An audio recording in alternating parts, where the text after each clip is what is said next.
Welcome to The Bottom, a podcast created by Dogira Studios. In this show, we unpack some of crypto's most difficult topics. We get to the bottom of the process behind cultivating crypto communities, what it takes to build a thriving project, along with understanding the technology behind your favorite tokens, NFT collections, and blockchain games.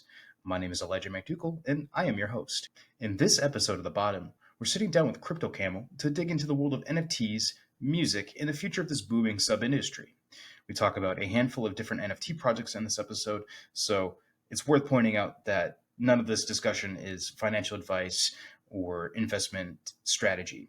And while I have you here, we're going to be updating the quality of the show beginning in the next episode. As you can see, the intro here is 1080p, the interview is 720p. That'll be changing so that it's 1080p across the board. So with that out of the way, let's get into it. Hey there, Crypto Camel. How's it going? What is going on, Elijah? How are you? I'm doing great. I'm doing pretty well, man. I'm all coffeeed up for this one. Just had some nice big breakfast, and I'm ready to talk about NFTs and crypto. For sure, yeah. I mean, I got that caffeine action. I'm pretty much become coffee addict at this point. I got to tone it down, but I feel you, man. Got up in the morning. I'm like, oh, let's get started, get the coffee. And here we are in Canada, just becoming super cold, frozen. Absolutely. Little bit about myself for anyone who doesn't really know much about Crypto Camel. Who's Crypto Camel? Camel, who is Crypto Camel? I'm the camel. I'm just one camel on the internet. Talking about coins that I'm passionate about, that I love, projects that I think have a great potential, and just projects that in general I think have good people behind them, good intent and whatnot, and kind of Crypto Camel delving into music and this and that. So I'm just kind of like just a YouTuber, and you can find me on Twitter at It's Crypto Camel. You can find me on YouTube, and I just love talking crypto. Got into crypto a few years ago, started mining Ethereum, and really got into it hard with the whole kind of the pandemic and kind of just getting in with the March 2020 crash. That's what kind of like the buy button was like, oh, it's time to buy. So everything started from there, the buying, the aping, and all that. Good. And as of recently, NFTs especially, which is something that I really loved as of late. It's something that with NFTs, I was kind of a skeptic at first. I was kind of like, oh, what's the big deal? JPEGs, who wants these, right? I was kind of like one of those guys, the devil's advocate. What's the big deal? JPEG, what's the point? But slowly and surely, a lot of my family had played a role in that, kind of opened my eyes to the utility and the value, and just kind of like the other angle, and almost like a hedge against crypto. Some people see it in some cases, where like crypto goes down and NFTs might go up, or vice versa. And so NFTs are in a very unique area. They're very different, but also share a lot of the same stuff. One thing that I loved that I'm kind of helping out with them right now is a project that's called 3D FrankenPunks. And the reason why I made a couple of videos about them, and 3D FrankenPunks, superb team. What really got to me was the design. So one of the guys behind the design, he did 3D Punks, which is a solid project, really well done. There's a lot of NFTs, and the reason why I wanted to talk about this was like, with NFTs, it's like kind of the same as the music realm. I'm a music producer, dance music. And what happened to that over the past decade? Oversaturated. It's like when you want to find something, it's like a needle in a haystack. And I don't know if you felt like that too about like the NFT project. I mean, you wake up and it's like, same with crypto for sure, right? Like it's kind of affected everything. It's there and it's gone. It's like you see it one time and it's hard to find it again. I definitely also listen to like a lot of fringe music. Well, maybe not fringe music anymore, but I'm a big metalhead, and so like it's hard to find like a lot of like small talented bands these days because of the oversaturation. So it's a problem that kind of just hits everybody, whether it's NFTs, music, crypto. Like for sure, got to know people. That's true. And networking, friends, that's everything. I'll expand on that a little bit later. And especially with the music side, I'll expand a little bit on that later, because as a music producer, I'll expand on just kind of like the value that NFTs can bring in that aspect. And like back to 3D FrankenPunks, it's not like a shill for them, but it's really about finding quality projects. For anyone who's like new into NFTs, keep an eye on like the mint price, the Mhm. people behind them. Are they real people? Are you looking at like this person doesn't exist? Are you looking at AR generated images? Just the classic stuff, but especially the whitelist grind. You know, Oh man, the members in that group made it like a meme. So they kind of like rolled on the joke of like, okay, grind to level 10,000, right? Send a million messages. And what I loved about this community is that they created a safe haven. So the Discord was initially private, and so in order to Mhm. get on the whitelist, showing your, just showing excitement, involvement, maybe it was tweeting, maybe it was designing something, was almost like granting you access to whitelist entry. They already Sure. did their whitelist, they did their mint, it was successful. Um, Mhm. they ranked on like top 15, top like right behind Nelk, like with their full send. Like so, they did great. And one thing that I is for me is that's like that value proposition is community, because they Sure. kept it really safe. And when I say safe, like you know, away from like the keyboard trolls, the keyboard warriors, the people who it just takes a few bad apples to almost cause like a plethora of damage. And Yeah. creating like inclusivity, where I see that lacking with a lot of communities with like, hey, mental health group, or like these people have their own sub channel and this. And um, It kind of creates really seeing clicks the value of and Discord, really seeing yeah. the value of Discord. I wasn't a big Discord guy.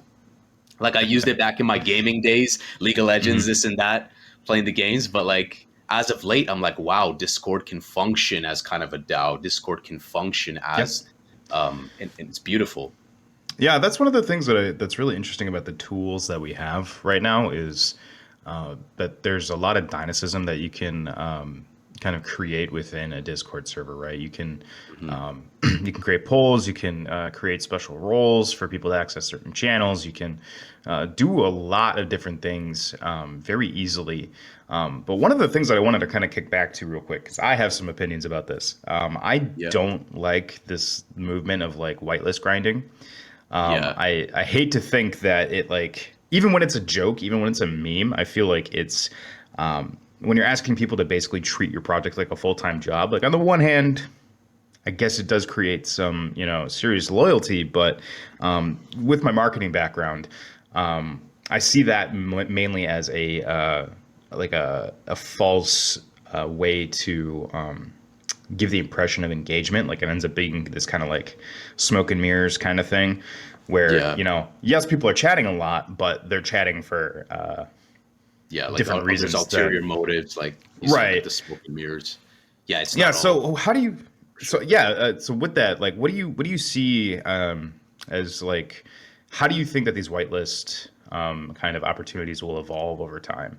I've thought about True. like, just like one project that I've seen do kind of some interesting things is this project called Creatures, where they actually hide like a whitelist link somewhere in the Discord, and you have to like go find it, and then you can fill out the whitelist form. And so I think there's like some different ways to do a whitelist access without asking people to artificially inflate your activity. That's true. I mean, if I go back to before I got into NFTs with the meme coins, it was always like, hey, hop on Gleam, tweet, tweet, tweet, share this, follow that. And that, in a sense, is going to what you said, like attributing to the overinflated social volume that's not reflective of consistent, sustainable, like what will happen over the course of time, what will happen after that mint. On one hand, I think there's a lot of I would say on one hand there it does create that hype factor, but on the other hand it's like I think it's going to keep evolving over time, and it might be very Mm. unpredictable how people will get these whitelists. Like you Yeah. said, I didn't even expect that, like some Easter egg in some corner and kind of Yeah. opening it. And it's a little obscure, but it's also a little fun in that aspect. It makes it a little exhilarating. Like, where are you going to find it? Is it here? Is it there? How will you find it?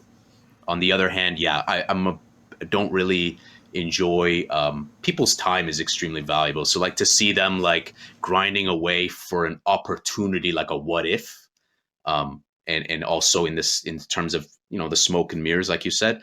I know where is it headed? I'm not really sure, but I would say that ultimately, like, if there's accountability, there's a respect to the community, and there's transparency as much that can be. I think it really Yeah. comes down to the people and the intent.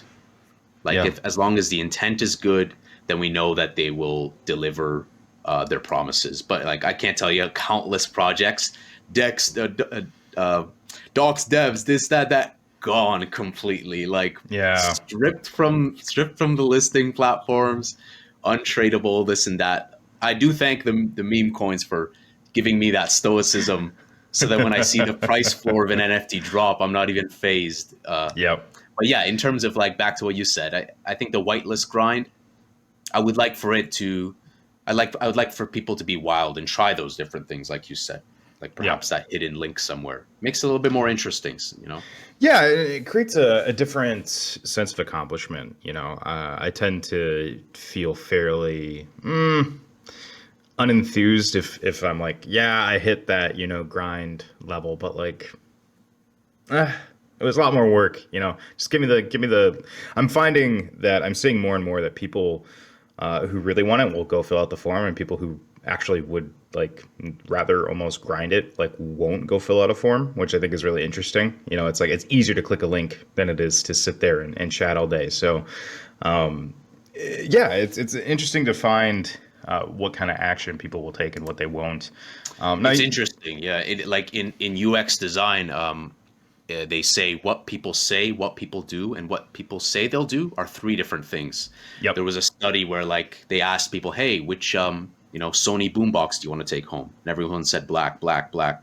Did an experiment. They all left with white as they're leaving the door. So, there's always those, like, the perception. I think perception is everything. We saw how, like, SafeMoon just destroyed the market with perception and Yep. combining things, smoke and mirrors. So it's interesting to see where we're at. We're definitely living in the AOL dial-up of crypto and NFTs, right? We're all early, and things can change so rapidly. So I'm excited for it, though. I welcome the change. So what you're saying is right now we're like all enjoying AOL Instant Messenger, and the greatest thing in the world is going to go away in about 5 years. ICQ, MSN.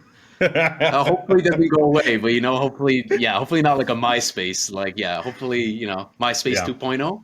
Oh, hey, we actually Well, got yeah, that. no, Space Hay. Those are the guys who basically resurrected the old version of MySpace.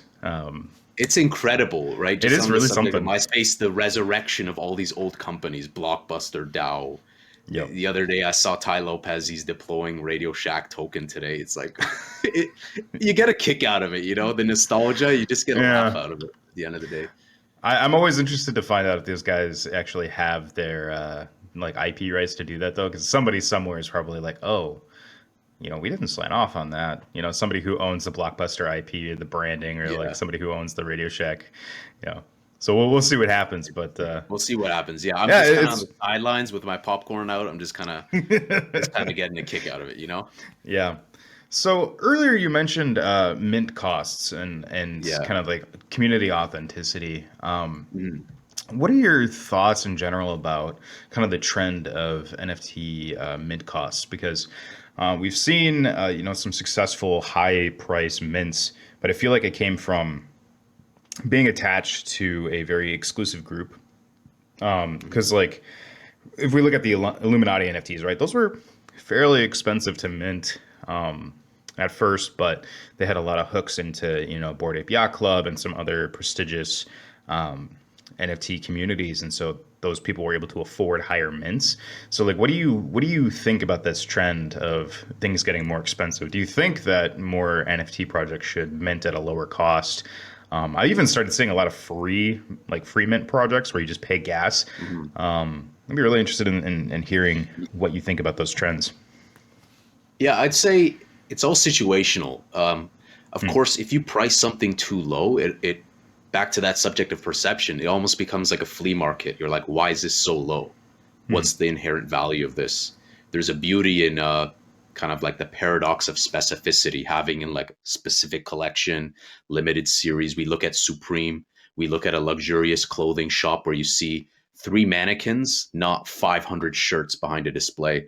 And that has an effect on the perceived value. And then when we think of like NFTs being minted, I think like every project's going to be different, but it needs to be, there needs to be like that whole, the why, like why is it this mint cost? If we're talking like plunger DAO, 1,000 plungers, generated plungers, 0.25 mint or something, then it just is, the alarms are going off, and it's like, okay, well, what's the value proposition here? I think that's the big thing. And with 3D FrankenPunks, they're inspired by the CryptoPunks, and they're fractionalizing the value of them. They've already purchased 4 CryptoPunks. So you're kind of like passively holding CryptoPunks by holding the 3D FrankenPunks. Interesting. There's a lot more. I'll kind of go into some more stuff into the music side in a bit, but I would say it's really about like what value is being offered. What's the community like? Of course, I think a lot of the CryptoPunks were free. We see a lot of insanely ones which were like a free mint, just pay gas. I think the biggest thorn is just like gas fees. And, hopefully we're working towards a resolution, because I couldn't tell you how many times I wanted to sweep up the floor, as they say, with certain NFTs. And I'm just like, 300 gwei, 200 gwei. So I would say the mint is like, there's no right or wrong answer. I feel like, but just like, if the mint is really high, just like double check, triple check, like why you're getting into the project, who's behind it, all those factors. Yeah, and I think that's a good point. I think really at the end of the day, it comes down to who's in your community, right? If you got high rollers in your community, you can probably do a higher mint price just fine. But if you have a lot of more retail investor types in your community, you kind of got to play at a more accessible range. And so part of the task then is kind of figuring out what your customer lifetime value is, right? Because if you're going to offer more NFTs to mint later down the road, and it's not just a community space or whatever, like if you tap them out at the beginning, well, they're not going to be around later. So you kind of have to really weigh the scales properly. On that, gas is a really interesting piece about NFTs, because I haven't bought a lot of ETH NFTs for that reason. Like I bought a handful of it, man. I'm a hard sell on NFTs. Like I'm so hard. Exactly. After getting wrecked with meme coins and gas, and be like, oh, this is what gas is, after doing tons of transactions on Uniswap, no semblance of what slippage was. Gas needs to go down. And interesting. What's really crazy to me is that there's these guys, it's like some really good developers in the NFT space who have figured out how to get gas to be really reasonable in comparison to what the usual price is. A good example of this is two good examples actually is Knights of the Ether and the Sappy Seals Pixel Pet crew. The devs on those projects were able to get, and they're different developers, but they were able to get their gas, like their contract gas fees, optimized so that it was only about $50, $55 to mint instead of $150, $200. And I want to know what kind of black magic they're doing to do that, because a lot of projects, you have to get into gas wars and yes, a whole bunch of other stuff to do it. I didn't even think about that. I'm very glad that you brought up gas wars, because buddy of mine he was working for a big NFT guy. He'd be like, all right, throw in 1 ETH, throw in 2 ETH, like let me get that gas priority, right? Like insanity, right? It's just crazy. The crusade of gas. Who's going to be first, right? It's like insanity. And what I would say is that services like Premint are really nice. I believe like 3D FrankenPunks use them to eliminate the gas wars, combined with a very clean contract to mitigate gas as much as possible. I was surprised by the gas fee that I paid, like to what you said regarding those two groups. Like if we can get nice optimization, which is difficult, right? Solidity devs and whatnot are in a high demand. It's like, extremely high demand and very scarce, combined with protecting the community such that, your community's protected. You don't have a gas war either by, using a platform like Premint to prevent that from happening. Because I think gas wars plus ill intent, either or, like the gas war is just disastrous in itself. It could bring like a great project with a good community just to its knees. Like, everything will just get sniped. People who are there for months are not going to get anything. So I think it's a must these days for a project to to protect that from happening for sure. Because like we saw one guy list an ape for the wrong fee in a second, got sniped. Like he didn't even have the moment to delist it because he just like, I think he paid like thousands in gas, but he got that snipe, right? He was like a bot. And so, I mean, that really doesn't have a relevance to the people suffering from gas war, but gas wars. But it's still a thing. You know, it's still a thing. It's still the sniping is a different issue, but it's a related issue. Yeah, because, different issue. Yeah, a lot of people don't have several ETH to throw around to push their transactions through. They just don't. I paid. I was happy paying like 60-ish Gwei yesterday. It was low before the pump, or the day before, I believe. And that was still like $35, and right, like someone in Africa, underdeveloped countries, or where what have you, that could be like their salary for weeks. It's but the gas wars. I think we have solutions to tackle it. That's definitely a big pain point in the NFT industry. Yeah. So switching gears a bit, you have mentioned that music NFTs were something that you were really passionate about. Now, I have only ever met three people now so far who are working on, music NFTs of some sort with art thrown in. I met a guy locally here in the Milwaukee area who is launching some sort of, little art music collection that had, music NFTs, came with like a song download. And then the big high profile one is obviously Mike Shinoda from Linkin Park. He has his whole project on Tezos where he would mint, randomly generated songs from his recent little EP album, what is it? Ziggurats. And he had a bunch of, generative art with it. And then we have Creatures, like I mentioned, they're kind of doing this hybrid art, 3D generated art plus music kind of situation. So I'm interested to hear what you're thinking about music NFTs, how you think it'll kind of change the angle of the space. I really think high level, it's going to liberate a lot of musicians. There's so many pain points. I've been making house music since like before Skrillex popped off. Before like Skrillex had like 10,000 fans on Facebook. I'm like, guys, he's gonna be huge. Like, oh no. I'm like, and it happened. So back in 2007 is when I kind of started attempting to produce music and get into that. So I've really seen the pain points of the different platforms, right? Seeing the opening of MySpace and then gone, and Reverb Nation and SoundCloud and Audius and this and that. So in terms of music, there's so many pain points with Web 2. When I say Web 2, like SoundCloud, right? Yeah. We think about the pain points of SoundCloud. You as a musician, Elijah, you want to use our platform? Pay me. Yep. Right? You get millions of streams on your SoundCloud Pro song. Here's $1.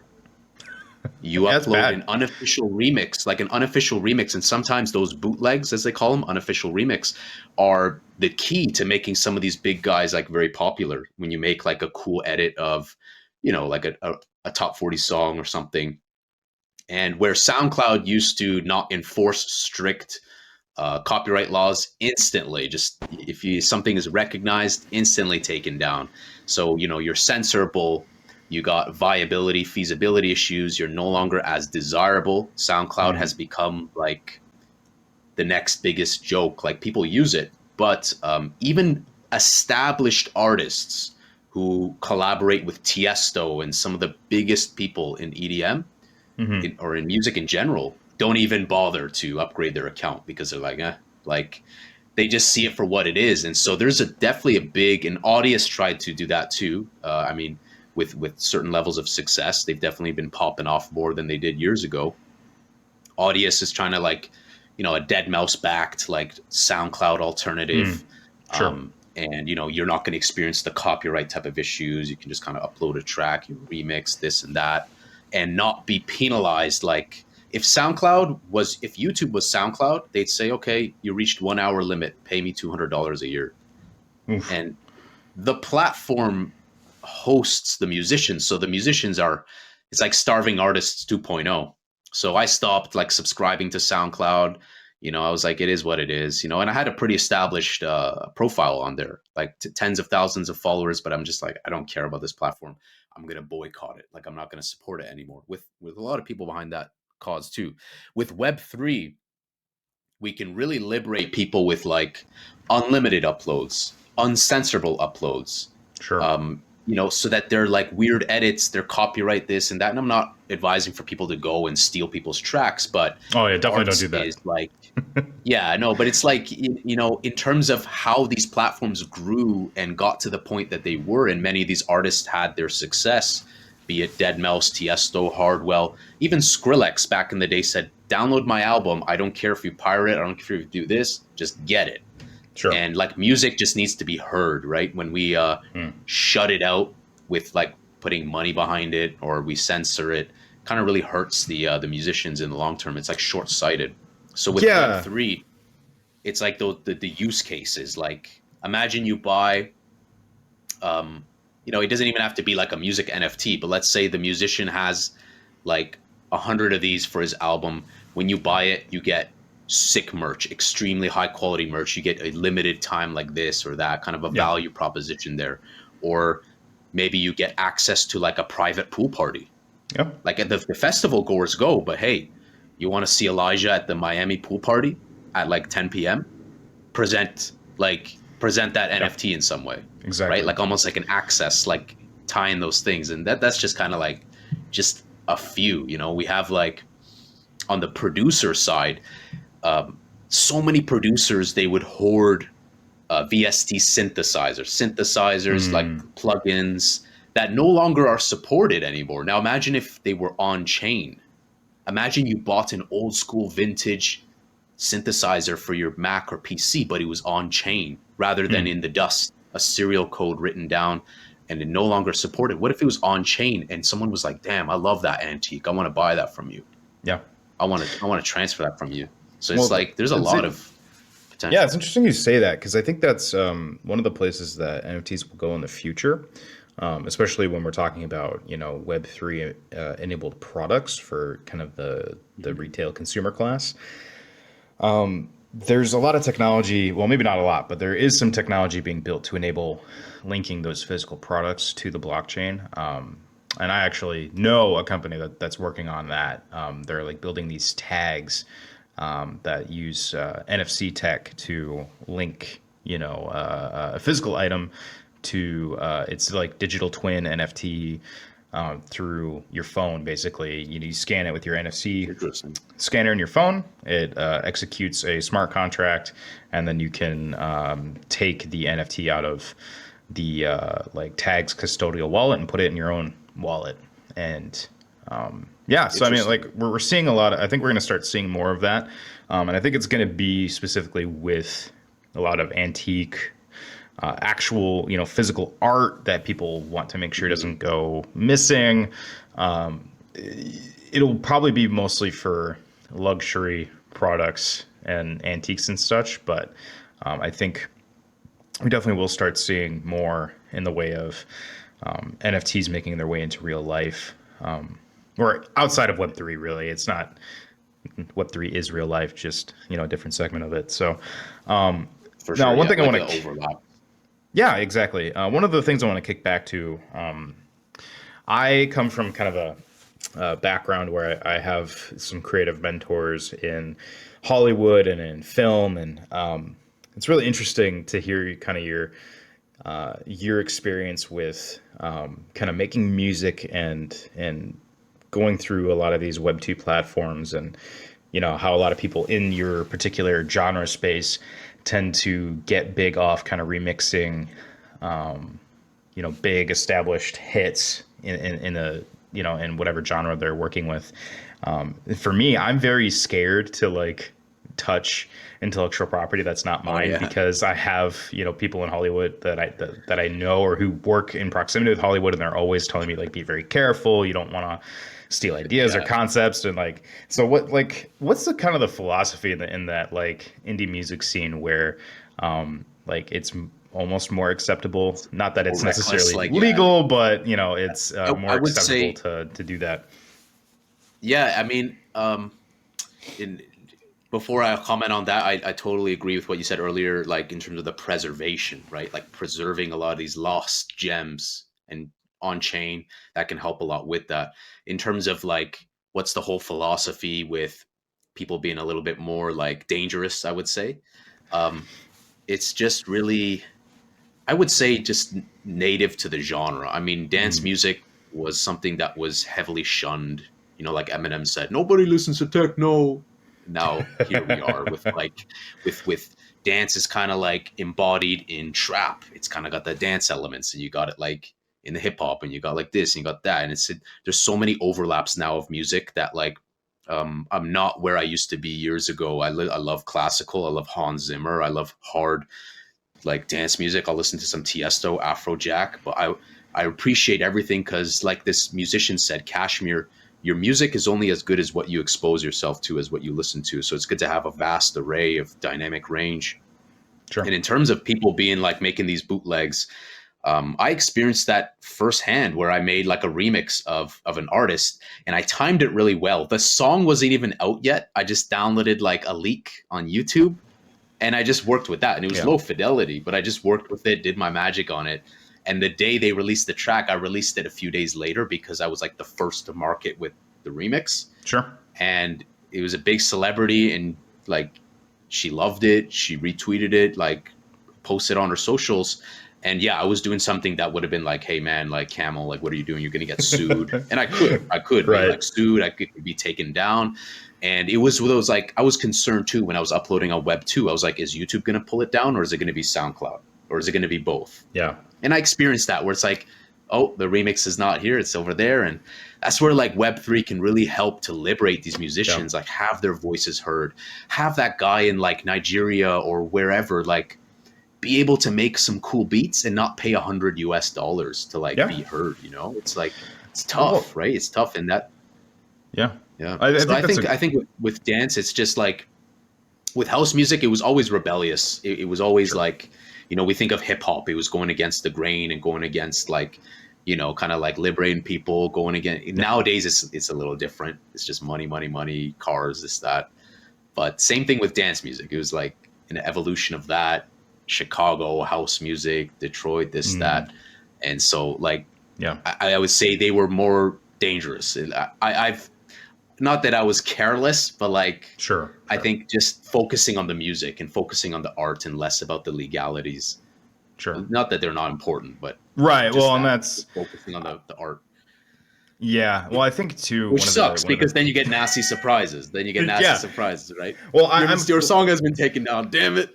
yeah. Well, and that's one of the things I'm a little concerned about with the Web3 space is because there is that potential to now make money on those remixes that there's like not officially licensed Double-edged remixes or sword. whatever, you know, that these record labels, because they have shown an interest in nuking everything that they possibly can, Yeah. and milking it for all it's worth. I'm concerned that people are going to start having because there's more paper Like trail abusing the now. platform. Yeah, exactly. Well, Yeah. like And that we there. see that with Spotify too. Like people are crazy when they upload an unofficial remix to Spotify. It happens. Yeah, And I'd never done that. It's just like, huh? Because like if it goes out there, it should be free to download. The yeah. idea that you would take someone else's like song and monetize it on Web 2, it like it's Hmm. just insanity. Yeah. Oh So yeah. hopefully it That doesn't kill it prematurely because of like you said, either people stealing people's songs and yeah. misrepresenting them or just doing that, like monetizing other IPs. Well, I think in that sense, we're still very much in kind of this like Wild West mindset with Web3 and NFTs and stuff, because there is so much money to be made doing these things. I think the temptation for a lot of people is, you know, to just forgo what they know is the right thing to do, which is, hey, you know, this thing is free plus gas. I don't get any royalties on this. You know, just I want you to listen to it, you know, and if they like put it on a low cost chain like Matic or Crow or Tezos, you know, something where it's only like, you know, a handful of cents or a couple bucks at most to, you know, buy an NFT, like I'm concerned that people are going to gold rush instead of kind of helping set that new standard of like, it's punk to not steal people's IP, or something, something more along those Yeah, lines.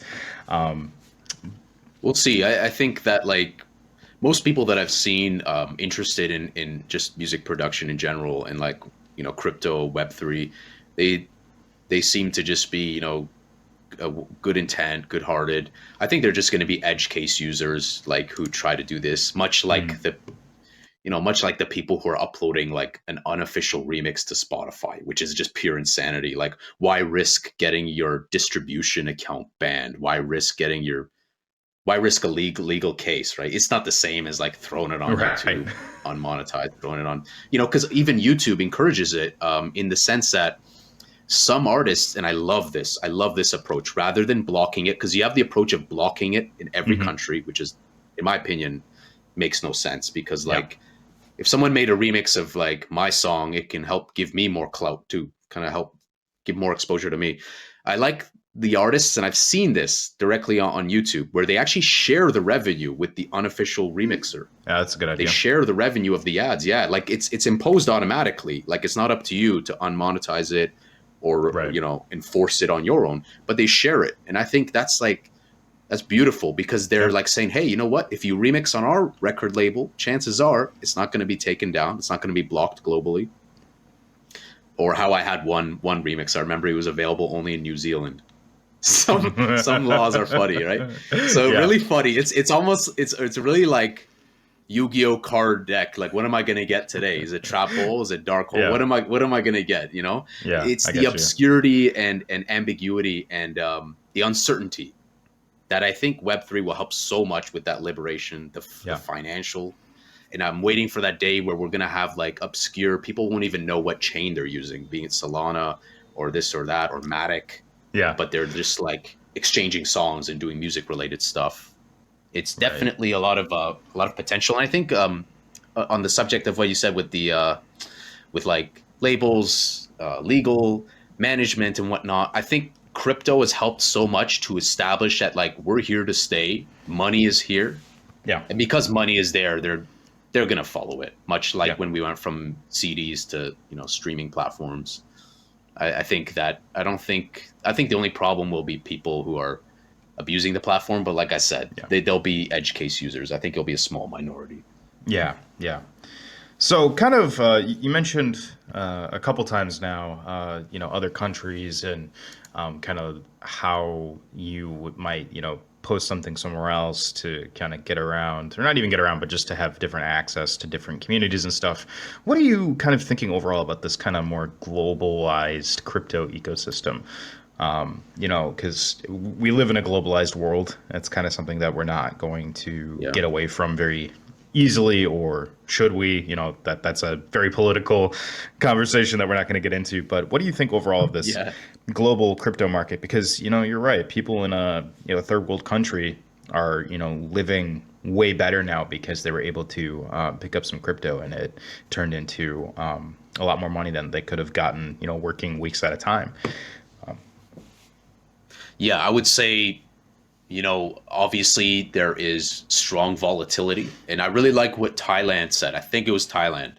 Um, all they did was just, they weren't like, hey, we're banning. They're just like, hey, guys, it's very volatile. Be careful, which is like the perfect thing that you can say.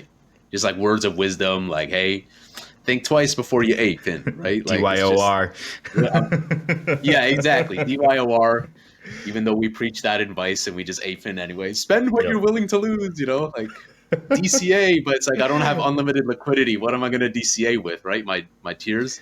I'll start selling my Um, blood for it, plasma. yeah, exactly. I'm gonna have to.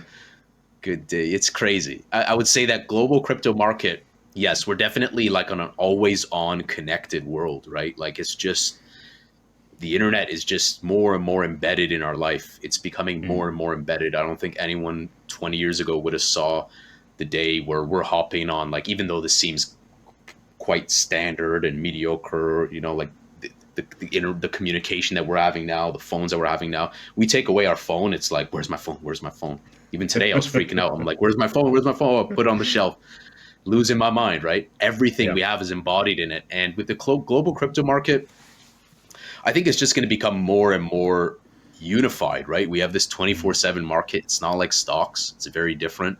Yeah. And I really see just more upgrades. I just kind of see it just more expanding, and I'm waiting for us to kind of like hit that 2 trillion, 3 trillion, 4 trillion, 5 trillion market cap. Hmm. I'm a big believer in Bitcoin. That's probably my biggest stake. I know people will say I hate it. It's going to go to zero. I grabbed a couple Bitcoin miners like last week. Is what it is. To each their own. I'm not a Yeah. maxi of any coin in particular. I was just I gonna say, are think that you a there's Bitcoin maxi? no, no, and that's the thing is like, and people tell me ridiculous things like, "Hey, Camel, sell all your Bitcoin, go all in on this." It's like, dude, I don't know about that. I think diversity is key, and having some funds on the side is key. Yeah. Those underdeveloped countries, I think they've benefited from crypto. Of course, there's going to be outliers where like they lost all their money, or they're heavily down, but that also Yeah. affects other people too. I watched on one project, one Ethereum become 10 cents, Ooh. like because it just got rugged that hard. And so, but there were lessons to learn, and Yeah. I advised anyone that the silver lining is like there's good in every bad. Like, what does that mean? Like, even if you're down heavily, it's going to teach you a lesson. Take it as a tuition lesson. Take it as a, what should I do about this? How can I make my gains elsewhere? And even if you're down on something, you're Mhm. probably up on something else. Sure. And it's like, it's one of those situations. So global crypto market, is it helping underdeveloped countries? I would say, yes, I would say it's helping them a lot. It's great to see more countries adopting legal tender for Bitcoin and this and that. Mhm. And I think that it's not a zero sum game. It's not like we need Oh. to like drain this coin and pump this coin. Mhm. I think we can all coexist. We can all agree to disagree. And I'm interested to see more in terms of that. Like when you said, oh, Nigeria or this country, it doesn't have to be Nigeria, any country in particular, where maybe it's so hard to find work. And that's where maybe play to earn the development, right, is going to come clutch. And Mhm. that's where like mining is going to come clutch. That's where like doing this or that, or, it's going to be a liberator in my Yeah. opinion. Oh, I think that's But with great power comes great responsibility. So, exactly. Um, don't just ape. yeah. Don't just TLDR, stay. don't just ape. Don't just ape. Camel in. Keep a little stash on your hump. Yep. Exactly. Um, do it over the long term. So Yeah, yeah. exactly. Keep some coins on the side. How are you gonna buy the dip? How are you gonna buy the dip if you have no stable coin or something, right? Exactly. The FrankenPunks and kind of like what the NFT space might evolve into. Is there anything that you are really, really looking forward to beyond, music NFTs that you're hoping catches on? Just like in general, like just kind of Yeah, like a just in general. universal Yeah, crypto NFT. I would say I would love to see NFT like car ownership, home ownership. Hey Elijah, yeah, I like that Jetta. Let me buy that. Done. sure. Not 6 hours of politics.